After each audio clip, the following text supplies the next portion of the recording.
រំចាំថ្ងៃស្អែកក្រែងជួយរំលែកទុំពីអរ៉ា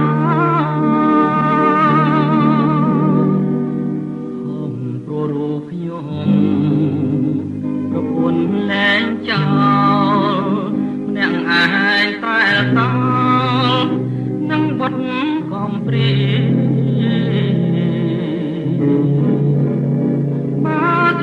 ស្ដាយរួង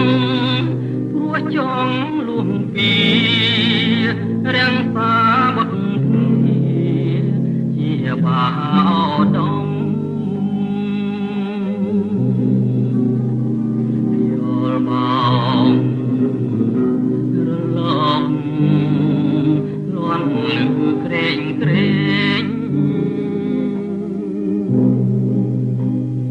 ប្រគំជាភ្លេងរៀបរាប់រឿងខ្ញុំអូម៉ាយកូនមួយ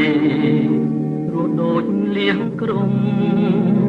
ហំព្រមតែខ្ញុំលន់លន់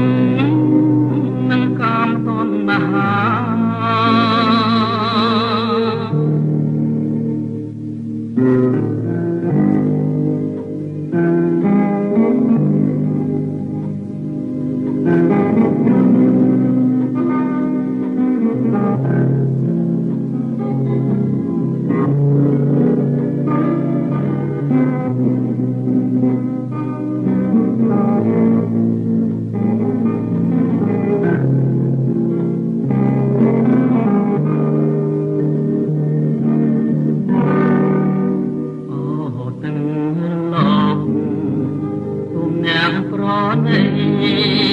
អ្នកកុំជេរស្ដី